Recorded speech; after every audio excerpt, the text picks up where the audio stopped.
are the New York Knicks. I'm back. Back in New York. Well, it's the Knicks. New York. We are the New York Knicks. New York. For this new season we're about to enter, the Knicks is taking no shorts, it's like winter. New York, New York. New York be about the Knicks, huh? But the best thing about New York City is K-N-I-C-K-S. Everybody say go New York, go New York, go!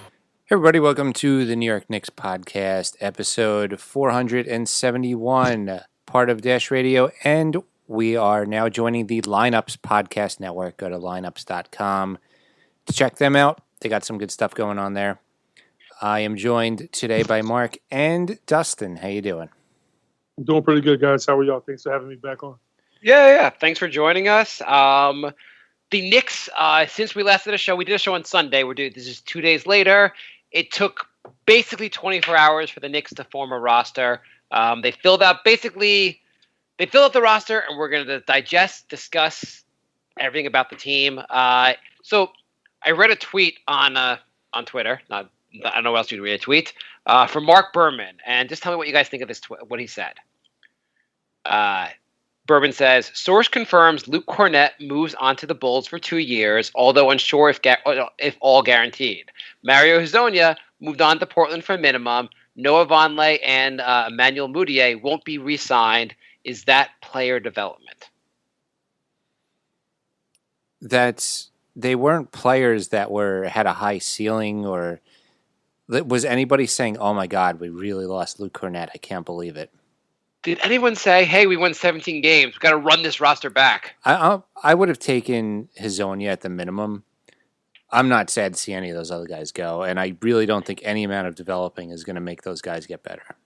Yeah, we developed them enough that other teams want them. That's good enough. There's only so much. There were 3 reclamation projects, 1 G Leaguer. You can't keep from a 17-win team. You haven't formed the greatest nucleus ever. You have to keep the guys that you like and move on from other guys and bring other new guys in. You can't. I don't know. I hate takes from the media where you're just want to kick the Knicks when they're down. Well, the way I see it is those guys got a ton of playing time. Yeah, it's not like we didn't try to develop them. They got as much playing time as they wanted, and none of them really got much better, did they? They all got a little bit better. Mudiay definitely got a little bit better. Vonleh got a little bit better. To the point where you want to re-sign them, though? No. Yeah. I don't think they're they all got better enough that they found new homes. If they're still in the NBA, the Knicks have developed them to some level. You got to move on from some players. So the Knicks have signed, since the last show, who did they have? They had Randall when we recorded last, and they had and Taj Gibson. No, Taj Gibson got signed as we were recording, and Randall was signed when we started. And didn't Bobby Portis? Okay, so Bobby Portis got signed after Elfrid Payton, Reggie Bullock, and Wayne Ellington. Yeah. Well, let me ask. So, Dustin, you weren't with us last episode. No. What is your initial reaction to KD and Kyrie going to the Nets, and Knicks not getting any big name free agents? It's funny because you guys, I think I hopped on Facebook right away and saw both of you were online. I'm like, oh, you guys are recording right now. Okay. So, and I wanted to fuck with you guys a little bit, but it doesn't bother me that KD and Kyrie didn't come to the Knicks. I didn't want Kyrie really anyway. And when KD got hurt, I assumed he would stay in Golden State to opt in the 1 year in rehab. I kind of agree. I forget who said it. It might have been Woj or Amin Al-Hassan, who was like, the Knicks might have learned their lesson offering a lot of money to guys who are always hurt or guys who just got hurt. I like KD a lot had he not gotten hurt with that nasty injury with the Achilles. I love how everybody immediately jumps on Brooklyn's nuts. And I'm like, you guys realize that KD's not playing at all next year. So throwing up championship banners and talking about we're the Mecca now doesn't mean anything.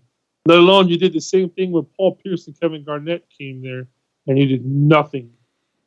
And then my whole thing was none of this is official until Saturday. And we all remember, I remember, when Dwight was going to leave the Clippers and go to Dallas to begin with, and then he got locked in his house for like No, that was DeAndre Jordan. DeAndre Jordan. Yeah, he switched at the last second. Yeah. So it's like, wait a minute. So you can say all you want to say, but until this is official and you actually put pen to paper, none of it matters what you say. Well, let's assume that's going to happen. I mean, like you're right. Some things could fall through, but everybody's jumping on Brooklyn's bandwagon, and I'm like, good, go, bye. And you're not really a Knicks fan. I mean, go ahead. Brooklyn had the worst attendance in the NBA. They're trying to develop a fan base. This is a huge move for developing a fan base. They've done a lot of good things in developing their team. They went for the home run. My understanding is that Kyrie basically did not feel the love from the Knicks and had questions about the Knicks management. I mean, obviously James Dolan, which is understandable. And the Knicks didn't seem like that enthralled with getting Kyrie. Kyrie was more of just like, we'll take you because we think you'll bring Durant. And I think it's the other way around. I think the Knicks were like, we can get KD. We don't really need you. Yeah, the Knicks weren't so. Basically, my understanding from what I've read is that Kyrie did not feel like the Knicks really wanted him that badly. Right. And he didn't like the management. Like, he basically just felt the love from Brooklyn. Brooklyn seemed like they were all in for him. Apparently, it was either, I think it was Dinwiddie and Kyrie both took like some Harvard business class together and became friends in the class. And Dinwiddie basically has been like selling him on the team for a long time. And like, for whatever reason, I guess like Brooklyn went all in on him. And by going all in on him, they pretty much got that Durant also. Yeah. It's whatever. It's a great move by Brooklyn. You go for the home run. It could work out great. But I mean, the Knicks basically moved on this year. I mean, they did not. They moved on from a guy coming off a major injury in KP, and they did not go all in. Though I imagine if KP said he wanted to come here, the Knicks probably would have signed him. But they did not end up signing another guy that has a major injury. Yeah, you can't really hate on a franchise for having concerns about guys being injured. And you guys said it the best. You know, when it comes to Amari Stoudemire, James Dolan's like, yes, give him anything he wants. Joakim Noah, give him anything he wants. KD is like, no, I don't trust him. And did he learn? I don't know. And if anything, I think this helps promote the sell of the Knicks. I mean, he's doing something right with the Rangers. They got like the best player in free agency. So he got to be doing something right with the Rangers. But maybe sell the part of the Knicks where he doesn't have controlling interest or whatever have you. I don't know. I mean, for the Rangers, he's completely hands off, and he has good people running the team. And the thing is, like he has shown some willingness to be completely hands off. With Phil Jackson, unfortunately, he was completely hands off, and he picked the wrong guy. And it seems like he's kind of hands off now with him. Like none of the moves they made had James Dolan's like fingers. It didn't seem like James Dolan really influenced any of the moves. It's not like James Dolan like called Mills and said, "We've got to get Reggie Bullock." Right. I think the 6 guys they brought in, or if I have 5, I don't know who number 6 is, but the 5 guys they brought in, I guess RJ Barrett, seem very much like 6 guys. Mills. Yeah, so Barrett would be number 6, right? No. It's Peyton, Bullock, Ellington. Julius Randle, Portis, and Taj. So those guys seem like guys that Fizdale wanted, that Perry wanted, that Mills wanted, that can try to help this team kind of glue together and kind of really form a solid team. I know a lot of them play the same positions and a lot of 2-year guys with team options.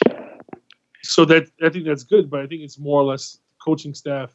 People want to come in, that guys they recruited and guys they looked at going into the season. Well, I mean, I think a couple things I think with this roster. I think the Knicks have been terrible last year. They've been bad for a long time. They probably looked a little bit what the Nets did. The Nets basically tried to add some veterans. The Nets tried to be actually a good team, and that seemed to have at least worked out in the sense of like free agents felt better about them. And the Knicks probably have said, we can't just be terrible next year. We have to be a little bit better. We can't just play young guys and just be a complete disaster. I disagree. On the team. I think they're doing the exact opposite of what the Nets did. Well, yeah, you're going to say because they didn't take on contracts. Yeah, they got D'Angelo Russell by taking on Mozgov's contract. They got a draft pick for taking on Damari Carroll's contract. That's how you do it. What we did is we did what the Nets did without getting the draft picks or the really high potential young guys. Well, so everyone, most of the guys they got are young. Randall's 24, Portis is 24, Peyton's 25. Yeah, I said high potential though. Oh, yeah. D'Angelo Russell was a top 3 pick. Alfred Payton has barely played on any team he's gone to. No, he played a lot in Orlando. He just was terrible in Orlando. Okay. And he actually had a decent year last year. Until he... he had 7.6 assists last season. Yeah, he wasn't bad. Like, but he was injured most of the season, so... Right. I'm not saying these guys are like...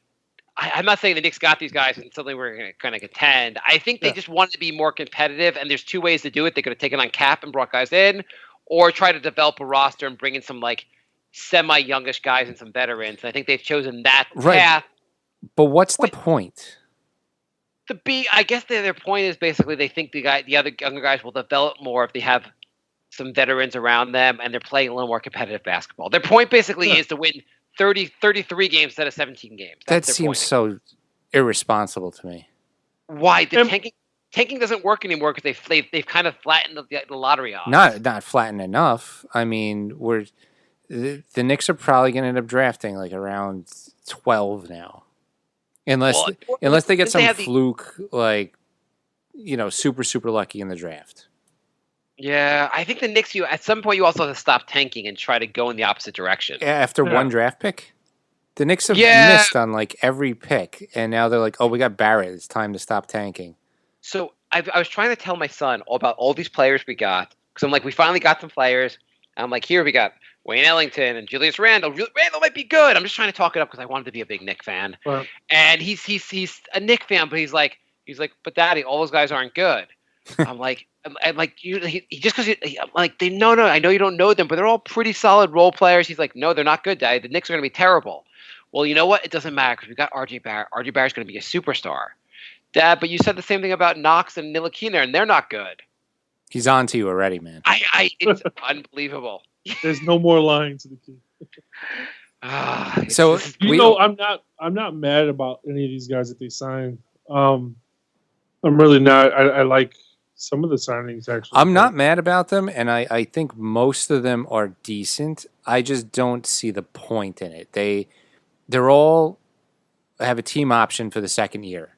So if any of them except for Randall, but yeah. Yes, Randall's a team option for the third year. But we said if you don't get the major free agents, just give out 1-year deals. And I said to you, and I thought I assume Perry was listening, that all the 1-year deals should include a team option for the second year. Yeah, I think that all that's very smart. I see all these other teams getting assets for bad contracts, and I'm thinking, we're doing why it differently. can't the Knicks do that? And at the trade deadline, we're going to trade Alfred Payton for a first-round pick and Reggie Bullock for a first. If that happens, if Alfred Payton goes for a first-round pick at the trade deadline, I will pay for 2 of Jay's burgers. I mean, in theory, they could move some of these. All these contracts now are going to be, if the player is worthwhile, they're good contracts to trade at the deadline because they have it's not just an expiring contract. You have the team option.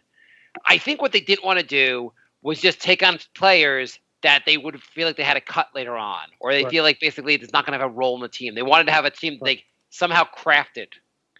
Right, but they can have. I'd be very surprised if Taj Gibson and Bobby Portis are on this team after the trade deadline this year, or on this team going into the draft of next year. I think both these guys are going to get traded away for draft picks and another player that's going to be an expiring contract next year. I think that's what's going to end up happening. And Taj Gibson's a great defender.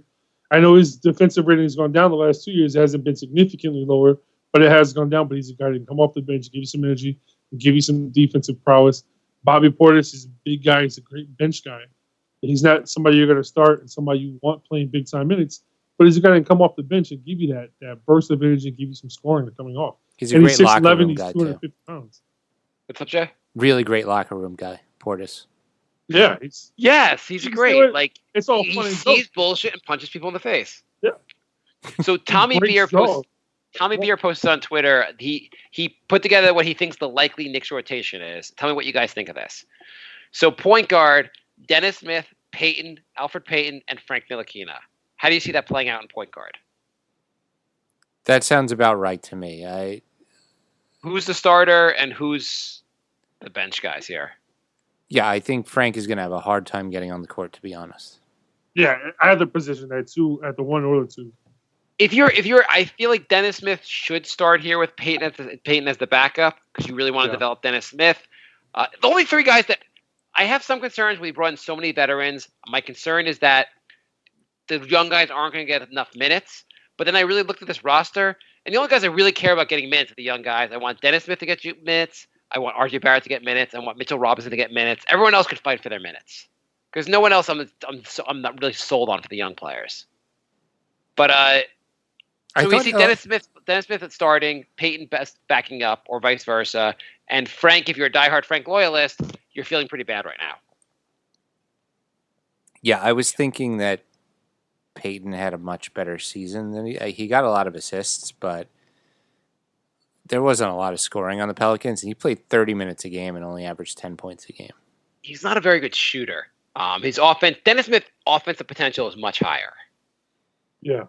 And Smith, I like what I've seen from him on defense. I think he might take a while, but I think he's someone the Knicks should really invest in. Peyton shooting isn't guard known for his defense, right? Peyton, though I was reading something about how they were trashing his defense in Orlando, though he's supposed to be known for his defense. Yeah. So if he can't shoot and he's not really known for his defense, he's probably not as bad as basically. I saw another take on him that said the defense wasn't as bad as people were saying in Orlando. And I mean, Orlando moved on from him for a reason. They didn't think they were not a big fan of his. Fine, either whatever. way, point guards. You get a little friendly competition. Him and Frank can battle for the 15 minutes a game that Smith isn't going to be playing. I mean, Frank. I think the Frank experiment at other positions might be over. Yeah. He's got to figure out point guard, or he's got to, because the shooting guard. We'll get to that in a second. The shooting guard position is now full. Yeah, it's really full. So shooting guard, he thinks, again, this is just Tommy Beer's take, and he's got good takes and stuff. Reggie Bullock, Dotson, Ellington, and Alonzo Trier. So he put Barrett at small forward. But what do you take on, of these 4 guys, who's your starting shooting guard? So Bullock, Dotson, Ellington, and Trier. The thing I like here is that the Knicks actually have a shooting guard who can shoot for the first time in a long time. Yep. Yes. Wait, by the way, Jay, we already talked about this. Dustin. Yeah.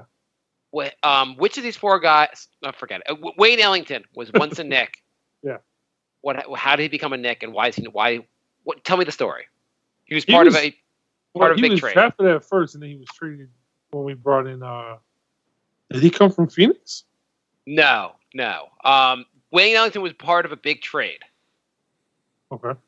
Another hint: he was immediately cut right after that trade. We didn't acquire him. I think we drafted him.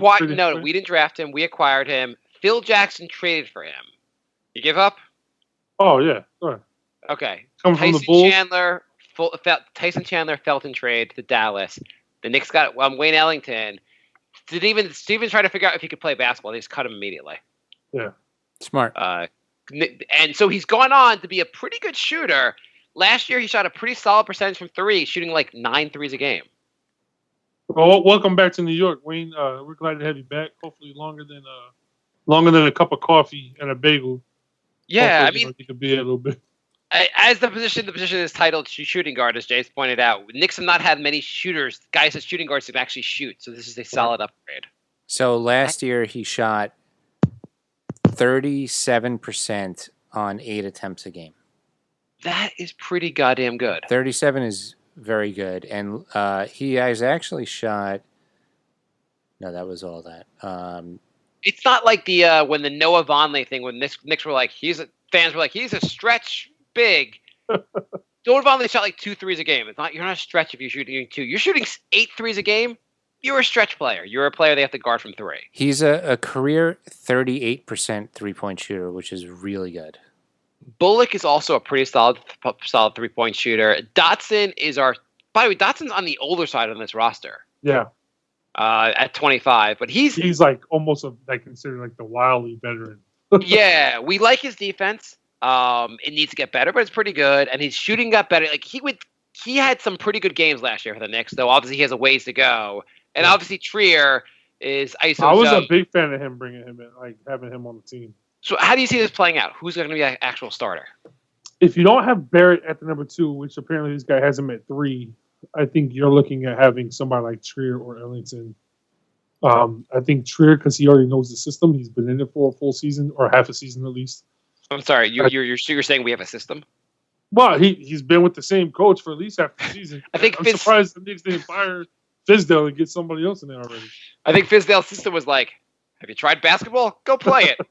What plays should we run, coach? How am I going to know? Yeah, just play street ball. Go out there and get your shot. So you think Trier is a starter? And if it was me, I'd put Barrett in at the 2. I have Knox at the 3, but this guy has it differently. I don't mind Ellington or Trier fighting it out to see who's going to start. I like both their games. I like both their styles. You see what the problem here is, though? Bullock, Dodson, and Ellington all started last year.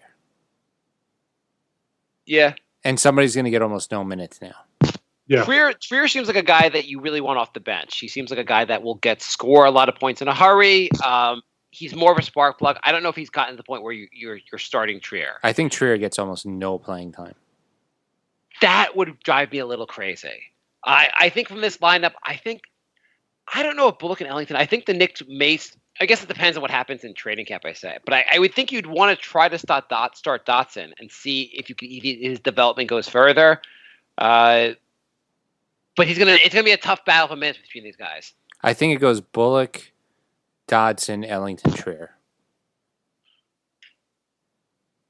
I mean, yeah 5 shooting guards. I think it's a pretty good problem to have when you want to start 2 or 3 of them at the same time. Like, what are we going to do? But I think it's really funny. You're like, we don't have any power forwards, a couple of weeks ago, and now we have 3. Well, so the small forward rotation, and part of the reason they're not having Knox and Barrett together is they don't have a lot of small forwards. Yeah. Right now, according again to this suggested lineup, you have R.J. Barrett, Knox, and Ignis Brazaitis, or Iggy, as people have been calling him. Those are your 3. I like him a lot. Yeah, he might be really good, but he's never played an NBA game, so I don't think we can really count on Iggy being like a starter. He's clearly the bench guy here. He's not getting any minutes. He might get some minutes, but I don't think he's getting any. He might struggle for minutes. Of these guys, though, I feel like Barrett and Knox are going to be tough to play. They're both high volume, not the most efficient players. Knox did not look great on defense last year. He looked abysmal on defense last year. Knox's development may have to go further. And you invested a lot in Barrett. I think Barrett's the starter and Knox comes off the bench. And I don't see playing the 2 of them together a lot. Yeah, I think they're basically just going to split minutes. They're going to play about 24 each, and Iggy will have to wait till next season or an injury. Yeah, I mean, first of all, this is the Knicks. Half the team's going to be injured by the All-Star break. Sorry, just a quick aside. I started playing NBA 2K19 today, and I did the GM mode, and you have an owner who just gives you demands. And the second I started, his demand was get rid of Lance Thomas. I don't want him on the team anymore. And I was like, all right, I like this game. That is nice. I mean, you look at this team compared to what we had last year, at least everything seems like an upgrade. The point guard rotation last year to start the year. So we have Dennis Smith, Peyton, and Frank. Last year it was Frank. It was Moutier. It was sorry, Moutier, and it was the dude from Washington that we got rid of halfway through the year. Does anyone not remember? I think that's just the whole point of why he's not Yeah. here Jay, what's his name? The dude from Washington? He was drafted by the Wizards. Knicks got him, and then he went to Dallas. Oh, Jared Jack? Trey Burke? Trey Burke, yes. Yeah. So, this rotation looks better than that rotation, right? Yeah, I feel like there's it's a well-structured roster. I may not agree with the strategy of how we got here, but now that we're here, it's a well-structured roster. Yeah, it's not a crazy. like I think that's what they wanted. I don't think they wanted to. I mean, clearly they didn't want to take on salary and just take on anyone. They seem to basically have wanted. They seem to want like some kind of roster construction. I get it. My argument is that it seems like we're just stalling until 2021 because I don't think any of these guys, maybe Randall, but I don't think any of these other guys are really going anywhere. So it seems like they're just saying, hey, let's just wait 2 years, but we're going to be just good enough to get a pretty bad draft pick. So I'm a little frustrated with that. In fairness, we have cap flexibility. The only guy that's definitely signed for next year is Randall. So you could basically clear everyone else and sign another max player next year if you want to. Right, but there's no max players next year that we want. So basically, the Knicks are stalling for 2 years. Well, then you take the roster and go, I'm not really stalling. I'm trying to develop RJ Barrett. I want Knox to get better. I want Dennis Smith to get better. But those guys are already on the team. All these other guys we're not developing. We're not hoping they get really better. I mean, are you really hoping for Elfrid Payton to take the leap? Well, I mean, first of all, so it's Julius Randle. You're hoping that he could actually be good. I question the signing because of his defense, but he's very athletic. I think he's a better version of He's better than Cantor. I would say, though, it's hard to basically develop a team when you have a 17-win roster. It's hard to say, like, hey, everyone else develop, we have no real point guard. It's hard to develop a team when you have no one that, like, a lot of guys that just aren't very good at basketball. I know. I would have liked it if there's got to be horrible guys with 2-year contracts that the Knicks could have gotten with a draft pick attached to it. I mean, yeah, that is an approach. They didn't take that approach. I know a lot of people are killing him for that approach. But if you're taking the opposite side of this and saying these guys might have value at the deadline, and I think the best thing for player development is winning some games and having a team that's a little more functional. Yeah, and winning we did culture. The horrible team. We did the horrible team for the last 3 years, so now we have to move in a different direction. It's still a bad team, though. Yeah, it's still a bad team. I think we're a 30-win team, 30 to 35-win team, which is obviously like it's a major step up. It's twice as many wins as we had last year almost. But I don't know. If you look at it, Robinson having Taj Gibson around is helpful. Julius Randle could emerge as a power forward that we like and we want to keep. RJ Barrett is going to do better in an environment where like you have that you're competitive in games, not an environment where we're losing every game. Yeah. I mean, Dennis Smith having some competition there is going to be helpful. Payton keeps developing. Maybe Frank Ntilikina basically gets the idea that if he doesn't play more aggressively and try to actually play a basketball, he's not going to be on this team anymore. We're not going to be in the NBA more. I don't know. It's not like we're going to be bad. They're all 1-year deals, basically. I was reading somewhere where someone was killing them for over on 538.com, which has some good sports coverage. It's owned by ESPN, has some good sports coverage and some like idiotic articles. And there was an article killing the Knicks, talking about how all these players they signed for 1-year deals are all overpays. First of all, they called them all 2-year deals, not understanding that there was a team option. And said they were all overpays. And I'm like, you have to spend 90% of your cap. Of course they're overpaid. We just have to spend the goddamn money. That's how the freaking salary cap works. Yeah, if it's 1 to 2 years, I don't call it an overpay. An overpay is Chandler Parsons is an overpay. Yeah. So you basically want, in my mind, you want your team to keep, like at some point your team just has to start getting better. You have to go from a 17 wins to 25 to 35 to 40 to making the playoffs. You got to move forward. I think the Knicks also have looked at this and said their lesson from this is if we're a garbage team, no free agent is going to consider us. So if we win 17 games 2 years from now, we have no shot in free agency. Yep. We have to be fighting for an 8th seed. We have to do more of what the Nets did as far as forgetting how they got the players. We have to be more competitive like the Nets. You have some young players who are developing, but you have some kind of system where the people start believing in you because you're not a garbage organization anymore. I don't think the wins matter a little bit, but I think it matters more who you're playing with. Like, do you think if the Nets if the Nets did not make the playoffs, do you think they still get Durant? Depends. If they had the worst record in the league, maybe not. But I think they do. If they were still a very bad team, but Durant said, "Oh, I could play with Jared Allen, Karis LeVert, Dinwiddie." Those are players you want to play with. Like, I don't think Kevin Durant said that. I think he was like, "Oh, Kyrie's going. That's my buddy. DJ's going. All right, that's my homie. All right, I'm going with you guys." I don't think whoever's on the Nets now made any impact whatsoever on why? KD's But why did decision. I Kyrie think he want was to go going to there? follow Kyrie the whole time. I think they said Kevin Durant. You know, did you come here to play with Karis LeVert? And he says, "Who's that?" No, I think Kyrie may have wanted to go to the Knicks at first, and then Durant got injured, and Kyrie's like, okay, so I'm not going to play with Durant for a whole year. Do I want to play with Frank Ntilikina and Kevin Knox, or do I want to play with LeVert and Dinwiddie and Allen? Well, I think the bigger point here is that you have to nail some draft picks. And if the Knicks had just drafted better players, then yeah, they're in a better position. But we didn't draft better players. Knox is what he is. He hopefully will get better. Ntilikina hopefully will get better. But they're not. They have not been nailing draft picks. Well, that's why I'm annoyed that they didn't get more draft picks by signing bad contracts, with taking on bad contracts. I don't.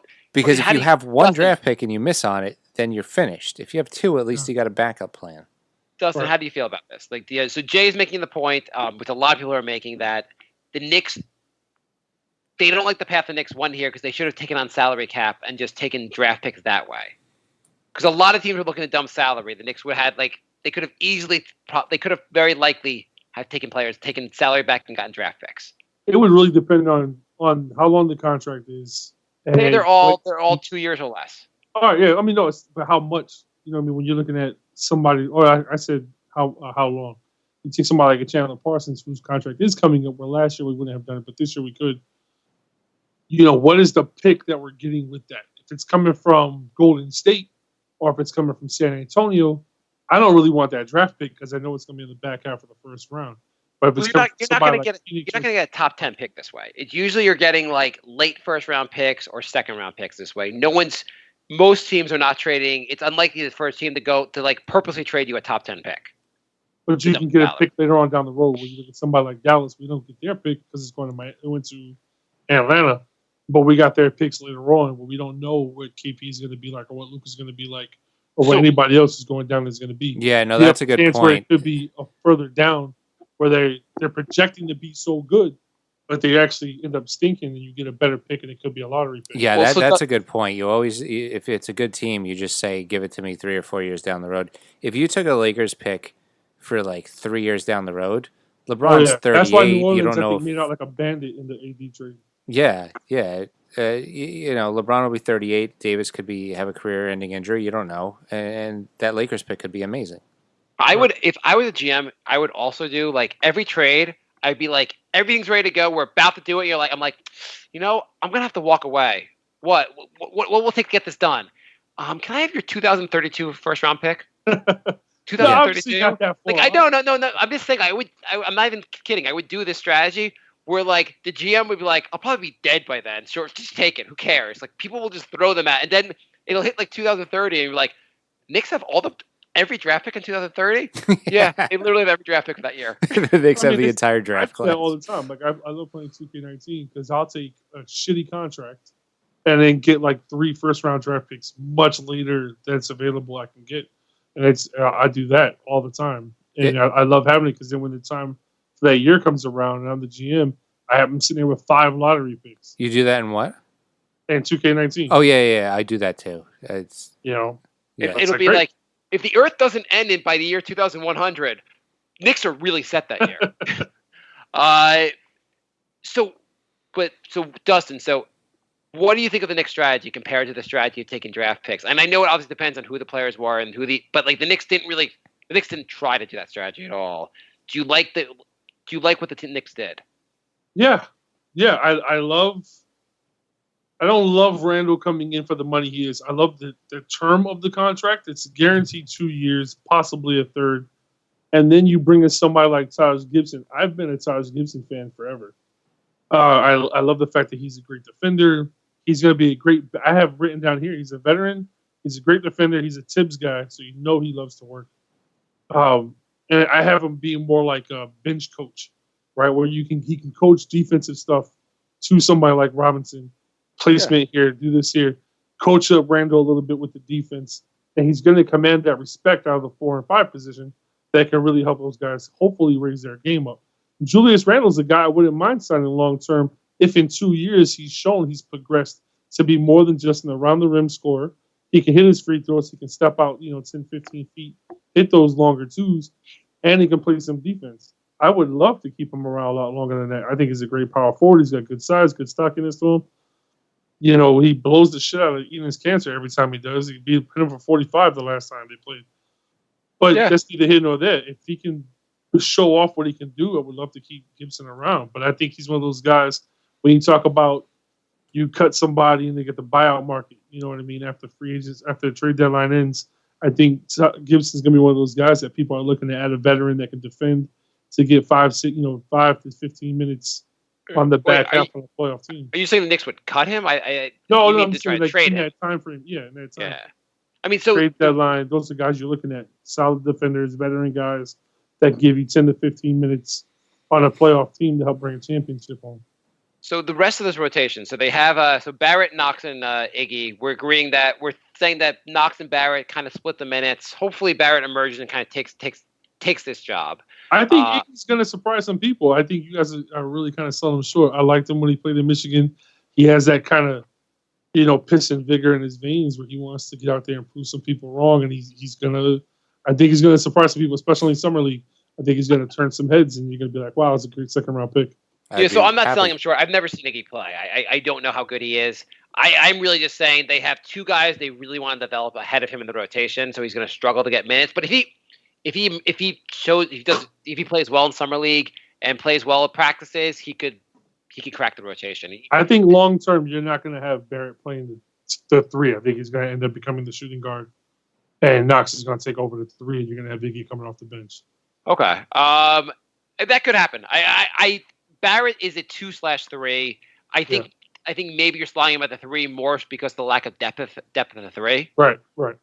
But and again, also I think a lot of things are going to be very fluid in this team. I think the starting lineup on game 1 and starting lineup in game 3 and 5 and 7, things are going to change a lot as they're going to give a lot of guys. Everyone's going to get a shot here. Right. The powered forward rotation. So basically, the Knicks had no bigs. By the way, how do you feel about the Knicks letting Luke Kornet go? I like Luke. I mean, he's a great 2-way contract guy. I thought he was really coming into his own last year. I like to see him get a little more run. I'm happy he got to move on and got another 2-year deal somewhere else. I'll be interested to see how his career develops. I'm really happy for the guy. I would love to see him stick around as a Knick, but he's actually one of the guys I actually enjoyed watching when he got on the court. I got kind of excited to watch him play. Yeah, I liked him. He was fun to watch, but I'm more upset to see Kadeem Allen go. Is Kadeem Allen gone? Yeah, I don't think they re-signed him to a 2-year contract. I think if he's still on a 2-way contract, rather, I think he might be back with the G League. But Kadeem is on the Summer League squad. Yeah, then they're probably going to sign him to a 2-way deal. I know they already got 2 guys on a 2-way deal, but I think you can move one guy up and bring another guy in for a 2-way deal. Is he on a 2-way deal again? I don't know. Okay, I didn't know he was gone. I thought he was. You said he was gone. I mean, Jay could be right. I know he's on the. I just saw the. Hang on. I just saw the Summer League roster somewhere. He's on the Summer League's roster, so I'm pretty sure the Knicks can bring him back. The Knicks. I mean, this lineup here that was suggested. There's 14. Yeah, so we have room to have other guys on. So it's not a. Yeah, you can have up to 15, so Kadeem could be the last guy. There's also that other guy they signed. The other guy, the undrafted guy. Right. The Division II guy. Yeah, but he's a 2-way contract. He's a 2-way contract. There's also 16 guys on a roster now. Yeah. 16? I thought it was 15. Oh, okay. I thought they raised the number. Am I crazy? I think it's 16 with 2 2-way contracts to make 18. Oh, wow. Okay. Yeah, I think they've upped the number generally. I don't know how I missed that. Okay. Yeah. So anyway, and so last year's small forward lineup, we have Barrett, Knox, and Iggy. Last year's small forward lineup was Courtney Lee, Timmy. They were basically guys that didn't play the small forward position. And Lance Thomas. Yeah. And Lance Thomas. So this looks better. Yeah. Yeah. And by the way, the shooting guards last year again were Timmy, who's their starting shoot. Tell me, would you rather have Timmy or Reggie Bullock? Timmy or Wayne Ellington? You like these guys better than Timmy, right? I like all 4 of the shooting guards better than Timmy. Okay, so we're feeling good about that. Timmy Jr. Timmy Jr., yes. I would have loved to have his father. Despite his views on, say, I don't necessarily love his views on things, but he was a hell of a point guard. Oh yeah. So power forwards, it's Julius Randle and Bobby Portis. They had no bigs. They have some bigs now. What do you think of the? I assume we're all gonna agree Randle's the starter, Portis is the backup. Yeah. Last year's power forwards were Lance Thomas. Who else was the power forward last year? KP. Yeah. Oh, Vonleh. So it was Vonleh, Lance Thomas. I'm glad Lance Thomas. Did KP play at all last year for the Knicks? No, he did not. Isaiah. So it was basically Isaiah Hicks. I kind of felt Vonleh was a little overrated last year. He was fine. He was not that consistent. He was fine. That was the knocks on him coming in.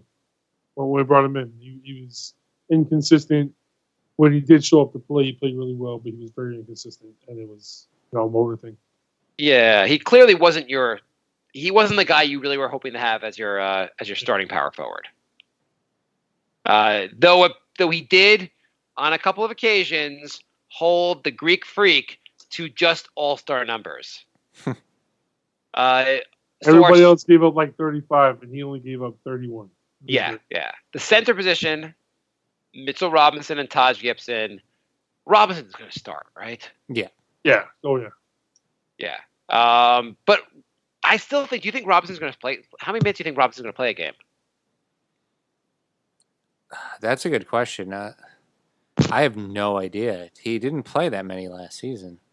Yeah, he wasn't. I think he's going to get a lot. I think he's going to run a lot. I don't see him playing over 20 minutes. Over 30 minutes a game. I think he's probably right around the 30-minute line, which is fine. But I think just because of the fact that sometimes he has trouble staying on the court because of foul issues, and I also don't think they're not going to suddenly bring him up to like 35 minutes a game. Right. So Well, last year he played. If you play him 30 and you play Gibson 18, that's perfect. Yeah. I think the three guys we brought in power forward, Gibson, Portis, and Randle, are going to rotate around the five also. I would agree. I understand you put Gibson at the five as the backup because he's the veteran, kind of like the leader in the paint there. But, I have somebody like Bobby Portis come off the bench to take that five initially, or maybe take the four and push Randle over to the five for a little bit and then bring in Gibson at the four, move Portis over to the five and kind of rotate him around that way. I think it would be a little more, advantageous and smart on Fizdale's behalf. I think that's kind of the route he's going to go. I hope he go that way. A little more fluid, basically. Yeah. So Robinson played 20 minutes a game last year. And that's also coming a year he hadn't played the year before because he had skipped college. He played 20 minutes a game last year. If he gets up to 30 minutes a game, I think we'll all be pretty happy. Yeah. Sounds about right. I'm looking at the Summer League roster. So Kadeem Allen is on the Summer League roster. And as far as players of relevance on the Summer League roster, this is an exciting Summer League roster. Kadeem Allen's on it. Iggy is on it. Barrett is on it. Henry Ellison is on it, what did you think of Ellison in limited minutes last year? He was okay. Yeah. I'm not too excited. Decent shooter. Yeah. Amir Hinton, that's the guy from Division II. He's on the team, but apparently he's sick or something, and he's not going to actually play. Knox is on it again. Trier is on it again. Mitchell Robinson's on again. We're going for the Summer League title. I mean, that's like half of the Knicks rotation. I mean, the Knicks should be able to just start they should just put their entire team in the Summer League. Like, they should basically have a parade after winning Summer League. I mean, if they had Smith and Randle, it's pretty much the starting lineup. Yeah, let's just go for it. We're going to try to win. We win Summer League, that'll be awesome. Well, we'll hang it from the rafters. Like, not even show up for the regular season. You're like, what? Wait, there's a regular season? We played Summer League. That's all the shit that counts. Actually, that would be funny if the Knicks just went all in and played everybody. Just go all in for Summer League. Why have you gone all in for this 2-week tournament? This is all we have. Leave us alone. They're bringing in After Taj this, we're going Gibson to local into the Y Summer and League. beat the crap out of some like out of shape dads. That's not funny. Don't do that. Don't do that. Let me tell you right now. There's a Woj bomb that came through my phone this morning while I was at the gym. I thought you were going to break something. Now you're just like, I read Twitter. No. I would love, I know Jay's against this. Marc, I haven't really heard definitively if you're for this or against this. But Woj posted earlier today that there's not a free agency market for Boogie Cousins. I would love to see Boogie in a Knicks uniform as somebody to help out, get some excitement with the team. I think it would be good for some ticket sales in the beginning, but I think it'll be cool long term. 1 year deal. We don't have a lot of money left over. I know we have a mid-level exception. I would love to see him just offer that. Just see what happens. If he says no, he says no. But I would love to see him in a Knicks uniform at least once and see what kind of stuff he can do, especially playing beside somebody like Robinson to really bring that tenacity out of him, that dunking fierceness that he has. That's something I would love to see happen. So the Knicks only have they don't have much left in salary cap space. They have like some kind of mid-level exception thing, whichever. I don't know exactly what it is, but they have about a $4 million mid-level exception. I think if Boogie's going to sign for little money in NBA relative terms, he's probably just going to stay in Golden State. I imagine Golden State would bring him back. I don't think Golden State has the money to bring him. I know they have his bird rights because he was there last year, but I don't know if they do that. I think they can. I think they can probably, because they have the bird rights, they can probably go over. They can probably offer. I think at any point you can always sign a guy for league minimum, even if you're at them, even if you're maxed out. Yeah. So I think he could stay there. And also, do you really want to add? If you sign Boogie Cousins, he's coming here because he wants major minutes to like really prop up his game and like get a major contract, which is fine if you hadn't signed all these guys. But Cousins is going to struggle for minutes here. Yeah, I would have rathered Cousins over Portis. Yeah. Which is fine. But all these guys are signed. Well, as Dustin said, no one's signed till Saturday, so we can just like pull the rug out of everyone. Like Portis, you don't have a job anymore. We didn't actually sign it. But that'll look good for free agents for next year. That's a great Dolan move too. I can see James. But basically, you're also going to say like Cousins is coming here. He's going to demand minutes. You don't want to create a locker room. You don't want to create major locker room issues. You bring two guys that both want to start at power forward, or whatever. I guess Boogie's center. But you got guys that are demanding minutes. It could be an issue.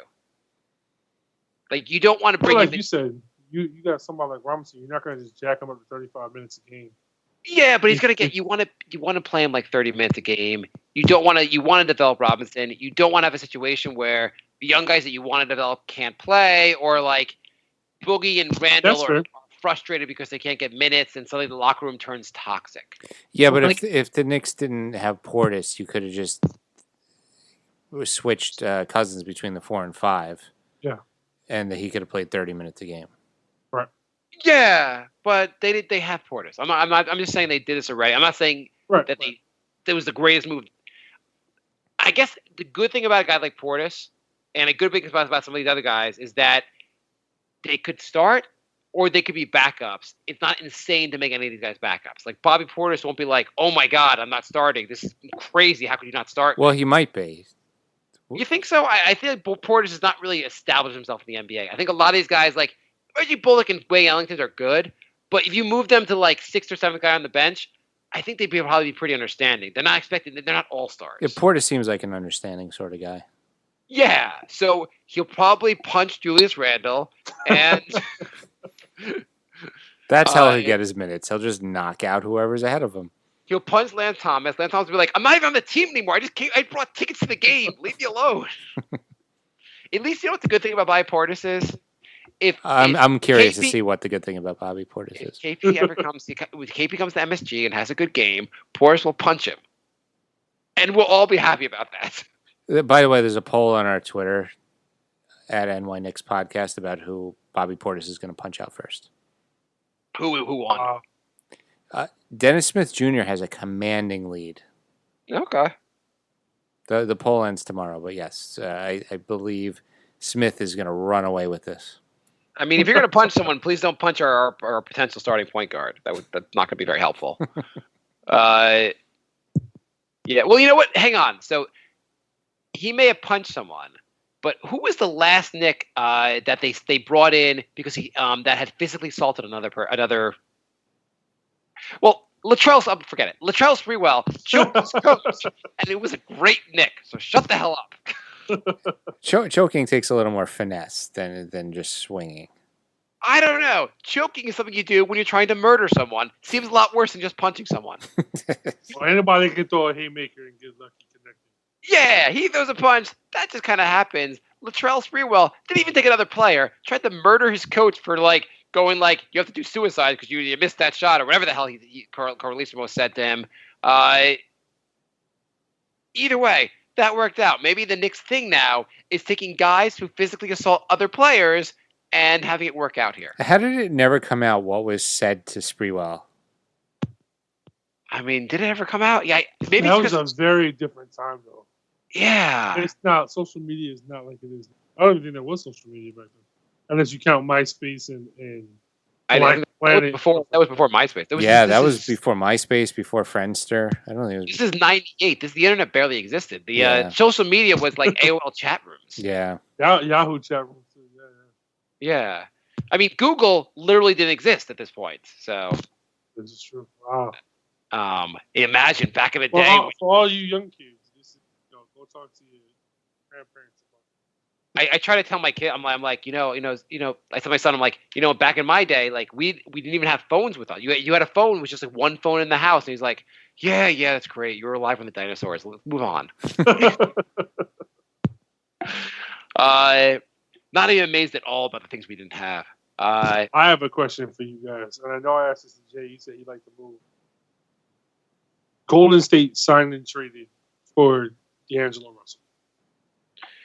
So I saw a rumor that they're looking at that it was just a rumor, but that they're looking at like a 1-year thing where like basically they might move on from him next year after. They were just their thing was we want to be competitive next year.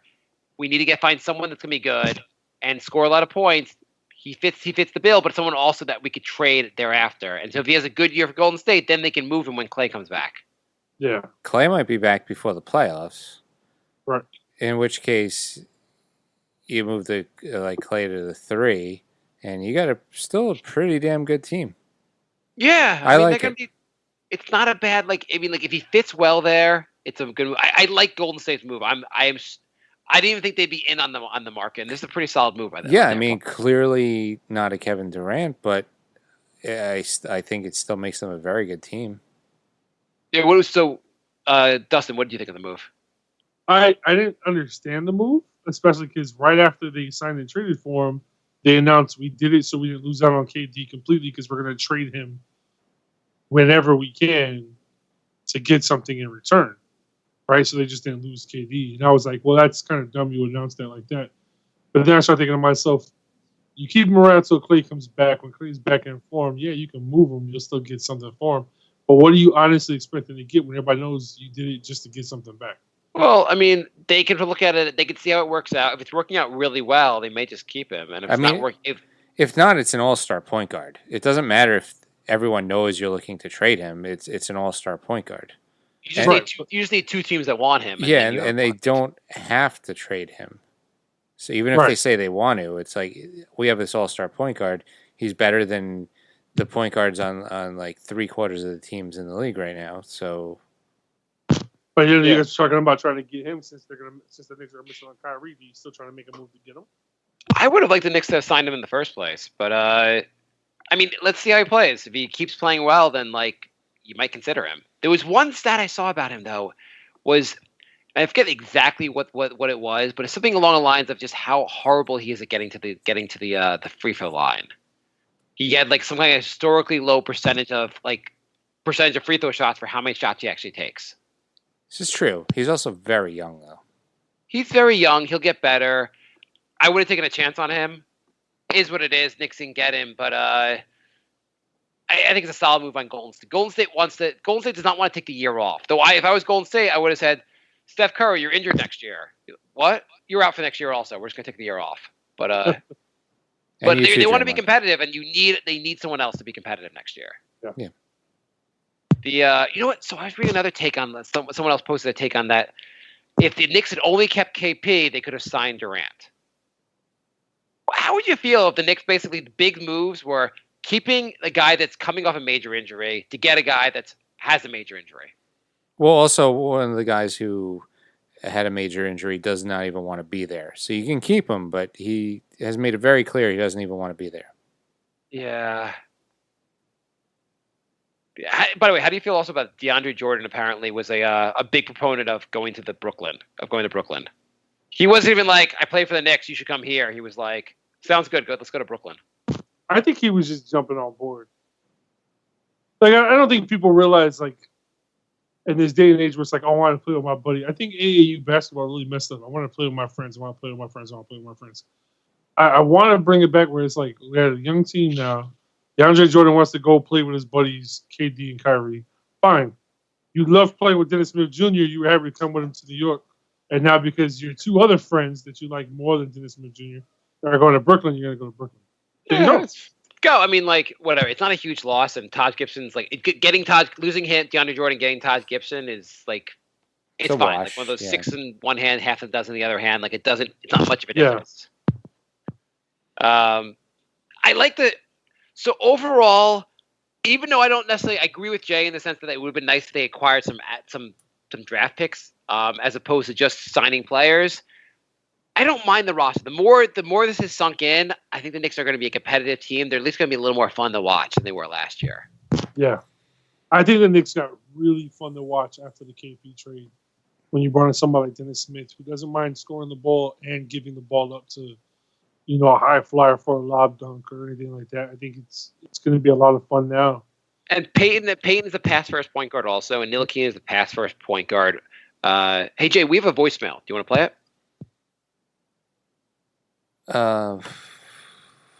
He wasn't ready for that. No, way to just throw that at me. Oh, okay. Well, I figured you'd have it queued up since you're in charge of everything for the show. Yeah, I know. It's getting a little overwhelming, to be honest. I don't even know where it is. You want to give me any hints whatsoever? Our Knicks podcast email. Okay, good. That helps. It was from Frankie. What's up, Jay and Mark? I had to record a memo, and I'm pretty sure you're going to get a lot of calls and a lot of emails and Facebook questions and whatnot, and a lot of people trying to jump off the bridge. Anyway, like I said before in my last memo, go after KD, offer him the max. From what I'm hearing that James Dolan did not want to offer him the max. Clearly, James Dolan does not have a sense of awareness of what this franchise was and who this franchise was. In the past couple years, he probably thought he was running the Celtics or the New York Yankees or whatnot. You know what I'm saying? But, like, it is what it is. Water underneath the bridge. Because even my wife was telling me she wouldn't give a full max to someone with an Achilles heel. But my thinking is, we're the Knicks. We've been losing for many years. We never got a marquee superstar free agent before. You gave up on Porzingis. You have 4th pick. A guy who is basically a unicorn that could run, that can jump, that can defend, that can shoot threes, that could score in the paint. But, oh, no, we gave him up because he didn't want to be here. Allegedly, he didn't want to be here. All of a sudden, he doesn't want to be here. It is what it is. I'm still happy that I have R.J. Barrett. R.J. Barrett's a great player. It's a stud. The other young players are really good. But what sucks and what develops egg on the Knicks face and all of Knicks fans' face is the fact that across the way, across the bridge, the franchise that's supposed to be the joke franchise, the Nets, they got a marquee free agent. So now all of us as Knicks fans have to sit around and hope and pray that everything backfires for the Nets. Like we're a bunch of I don't want to insult Marc, but a lot of times when I grew up a Mets fan, that's how it felt like when I grew up a Mets fan, that I had to hope and pray that stuff didn't work out for the Yankees. That's not a winning mentality. A winning mentality is you take care of yourself. You take care of your own organization, your own team, and then you the chips fall where they may. So the way I look at it, because I wasn't expecting to get Zion Williamson, I wasn't expecting to get Kevin Durant or Kyrie Irving or Kawhi. I wasn't expecting all that. The only thing I know is that we were tanking. and let the chips fall where they may. We got the third round pick, and thank God the Grizzlies did not pick R.J. Barrett, and I got R.J. Barrett. So we got our thing there. Let's not panic. Let's continue to do what we're doing. Yes, we're gonna have egg in our face for another maybe, who knows, 5-6 years. Maybe there'll be some egg in our face, but it is what it is. It is what it is. Right now, just do what you're doing. Just march along. Get players, get core players, get core players. The signings they made, I don't know about the signings they made. Julius Randle, I heard he's kind of like a baby Zion, like he's supposed to be like I don't know, Zion's floor. Like if Zion doesn't work out, if Zion's not who we expect, he'll pretty much be Julius Randle. I hope. That's a lot of money to give that guy.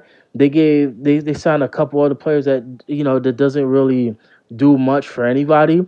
But the good thing about it is they didn't go out and sign, the typical type of free agents that are just going to come here and get a fat paycheck and not do anything.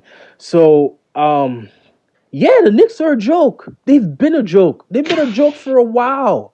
It was crazy, all the optimism when they traded KD, and I was the only one out. Not so many people were like, "What are we doing?" But no, they were like, "Oh, cap space, KD, blah blah, whatever." All that stuff I'm annoyed because I've already weeped. I weeped back then. Right now, in my mind, I'm like, I got RJ Barrett. All is not lost. We have RJ Barrett. We got something. We could do something right now. I'll let every other Knicks fan cry today and tomorrow and the next week or whatever. Do what you guys are gonna do, and then after that, it's gonna be all the other Knicks fans that are gonna come out and be like, "Oh no, we never wanted KD anyway. Oh, we never wanted Kyrie anyway." They're the same people that are saying we didn't want LeBron in 2010. But it is what it is. I really don't know what else to say. I'm just gonna sit back here and see what else happens in free agency. But man, I hope you guys have a good one, and just keep doing what you guys are doing, because to have that false hope was not a smart move anyway. We should have learned from 2010. I hope everybody listens to the show now learned. Like what year is 2019? Learn from 2019.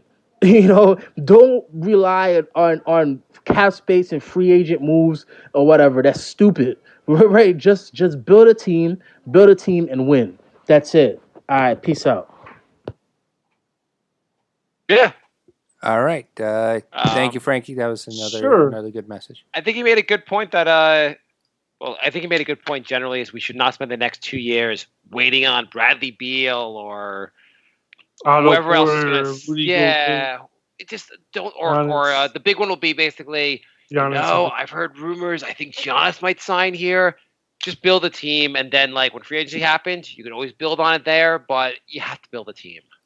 Also, he wasn't the first one who was not, like, the first one to be like, I don't want KD either, or I don't want KP. I came on that night we traded KP and said this is a good trade for the Knicks. You did. I think generally, but I guess generally people. I guess the general thought is that people are only saying they didn't really want Durant because we didn't get him, and they'd be very happy to have gotten him. The same with LeBron. I think that's what he's saying. Yeah, that's what he's saying. And not everyone feels that way. And I think the Knicks putting out a letter basically during free agency saying, "Hey guys, it's better than you think. It's not as bad as you think." Basically, is a kind of a weird move. And clearly, the Knicks would have signed him if he would. If KD said, "I want to come here," the Knicks would have signed him, no question. So they only put this crap out afterwards, basically as like to try to save face. That being said, it's done. Also, please do not cry over these athletes that don't come here to your favorite team if you're out of high school and you have a job and children. If you're in high school, though, you should cry like a goddamn baby. Yep, just like when they drafted KP, they showed the little dude crying. If you're a senior in high school or younger, cry all you want. Okay, if you got a job and kids and you're crying over a basketball team, you need some help. Okay, so I think we've talked about this, the roster. Jay, what do you think? What's your projection as far as win total with this roster? 30 wins, 10th place. Okay, and do you think, generally, I know you don't like the process, I'm necessarily like going this way, do you think the team's heading in the right direction? No. Okay, Dustin. Always the optimist, Jay. Always the optimist. Always the optimist. Jay's like, I think they should have just like covered everything in like gasoline and just burned the shit down. The roster's going to be completely overhauled in 2 years. So what direction is that? I think they have to be forced to rebuild the team. They're forced to keep doing it the right way, and the right way is to like draft and develop. I don't know, like with the flattened tanking odds, all the teams that the Knicks got ended up at third, but the teams that were 2, 3, and 4 moved back had major drops in the draft. Yep. So I think the tanking is definitely hurt by the flattened odds. Yep. And at some point you got to get better. We have to really everything rides on basically Mitchell Robinson being really good this year and RJ Barrett being really good. If RJ Barrett ends up being really good, we're all going to say this is great. We're excited. If RJ Barrett is a bust, we will all say what the hell's going on. You know, even with that, I don't know even if it comes out and he has a great rookie year, right? You can't say this is an amazing move for the Knicks. You can't say that. You can't. We won't know for 3 or 4 years if this is the right thing to do. I think it's a solid progression when you look at someone like Robinson, like Knox, like Barrett, like DSJ. You get these guys that have been with the system now at least a year or half a year. So you're saying if RJ Barrett's a rookie, I'm saying an all-star in his rookie year, that's not a step forward? That's not. I didn't say that. I just mean like you can't. If he has a great rookie year, right, and then he gets hurt, it's a great move. He was an all-star his rookie year. This is amazing. Then he gets hurt. You're like, it's the same old Knicks. So yeah, base everything off his rookie year. You got to give it time to let it develop and nurture and grow and things like that. Everything else he said was right. You have to let it flow. You have to let it grow a little bit here. Brooklyn, same with the same thing. I mean, you got Kevin Durant. You may say it's a great move, but that guy in the Dominican Republic who shot David Ortiz might shoot Kevin Durant. You don't know yet. So if he's murdered prior to being, and we'll just say the same old Nets. The Nets have a much better front office, a much better ownership group. I know the Russian guy still has the name of owner, but I think that he's selling to some investors, and they have a much better ownership group. They have their ear a lot more plugged into the scene. They got Sean Marks from San Antonio. That was a pretty huge move. Yeah, that was a big deal. Yep. So how many wins you saying for this team? I agree with Jay. They're going to be 30 wins. They're going to be like the 10th seed, which is good. It's a huge improvement. Are they going in the right direction? I think so. I mean, the whole roster is going to be overhauled because you got all these 2-year deals. I agree, but you want a core, right? You want a good young core, and that core right now appears to be Dennis Smith Jr., R.J. Barrett, Kevin Knox, Mitchell Robinson, and for now, Julius Randle. You have at least 6 draft picks in the next 3 drafts. That's something to look forward to. It's something to see what happens. You can move some pieces to get an all-star guy to come in. You can do some sign and trade stuff if you guys are making bigger jumps than what it is. Then we win 30 wins this year. Who's to say we don't bring in a stud guy on a sign and trade for next year, and we give up a draft pick or 2 draft picks, and we get another guy to come in and we make a bigger jump and we make the 5 seed the year after that. Now we're in big contention with a lot of roster space. And Jay, you're kind of upset. You don't think this team is heading. So you think the team should have set themselves up better for the draft next year, but your best case scenario is them winning 30 games. So they still probably have a pretty good draft pick at 30 wins. Yeah, it'll be like 9th or 10th. That's super exciting. 30 wins? I think 30 wins gets you like have? Yeah. How many wins did Memphis have? And they skyrocketed the first and second. All right, 30 wins. Last year there was 1, 2, 3, 4, 5. So it would have been the 6th worst record. Okay, so they'd have a pretty good shot at a high pick. Yeah. At winning the lottery, because they're the 2 teams that. Yeah. So Jay, calm the hell down with this team. Got too good for the draft. But 34 wins would have gotten you the 11th best record. The 11th worst record. If the team doubles the number of wins from last year, probably something's headed in the right direction. Yeah. Okay. Anyway, before we go, we got one quick email. Haggai writes, so the Knicks signed Marc's great-grandma, Taj Gibson. May she rest in peace. Also, where are they now? Quintel Woods playing with the big three with Gilbert Arenas. Oh, nice. I don't know. Who the hell's Quintel Woods? He played with the Knicks for about 17 minutes. Oh, that. Give that man a cookie. That is a deep cut right there. Very nice. Oh, and a shout out to Bill Simmons, who will now get to watch Enes Kanter on a 2-year deal with the Boston Celtics. Yeah, go fuck yourself, bro. You really don't like Bill? I don't. The best thing that Bill Simmons has ever given me, the best thing he's ever given me is Jalen and Jacoby. Is what? Jalen and Jacoby. Those are my dudes. I love those two. And if it wasn't for him taking shots on them and giving them a chance to get a podcast and coming on his thing and doing their thing, I don't think they'd have their show with ESPN. I'm a big Jalen and Jacoby fan. So I'd say Simmons and Ryan Russillo, when they're gone together, I think they're as good as it gets for the for just NBA podcasts. Yeah, I just don't like Simmons by himself. Yeah, fair. What did we learn today? We learned that both of you guys are way more optimistic than I am. We learned that Jay just keeps being just bitter when he doesn't understand we signed 6 All-Stars. I'm so done. Reggie Bullock is going to be a Hall of Famer as soon as he leaves the Knicks. The team is, you know what? They signed one thing. They have a lot more depth than they had last year, and they have a lot more depth. I was watching the Mets beat the Yankees tonight. I'm very excited about that. Yeah, Diaz actually did not blow a save. They have a lot more depth. It's not as much garbage on the floor. They should be a lot more competitive. I mean, it all comes down to R.J. Barrett, Mitchell Robinson, Dennis Smith. Those guys look good. The team is going to be heading in the right direction. Really looking forward to watching a 10th place team. This is super exciting, guys. I'm kind of. You know what?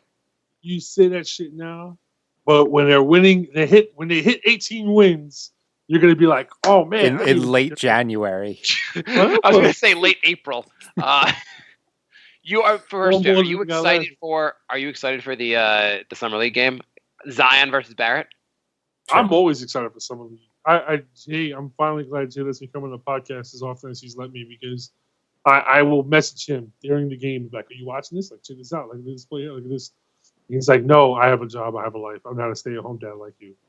I have Hey, you say that, but he messaged you at night, Jay. I'm really a lot less mean than that. Well, the Knicks games are on at like 9:30 at night. They're like 6:30 for you because you're on the West Coast time, but 9:30 at night. So Jay should not be at work when you're messaging. No, I watch like the first quarter and then fall asleep. Okay, well, it's going to be exciting. Zion versus. I'm pretty excited for that game. I'm excited because I get to get messages in the morning and I wake up on Saturday to see what Jay had to say back to me. All right. NYKnicksPodcast at gmail.com. NYKnicksPodcast on Facebook, Instagram, Twitter, and Patreon.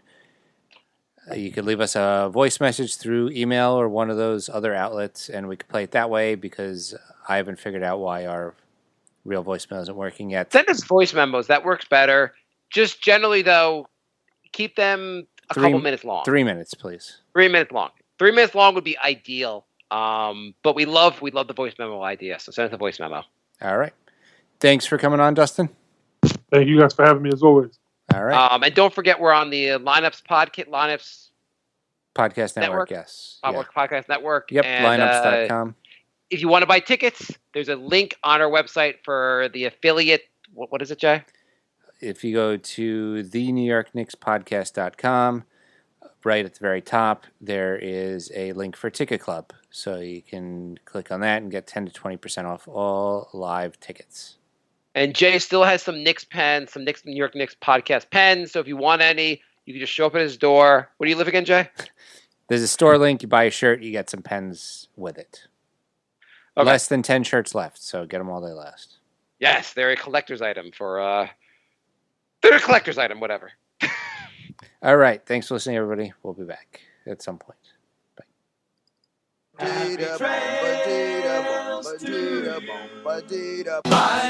My love. Goodbye, everybody.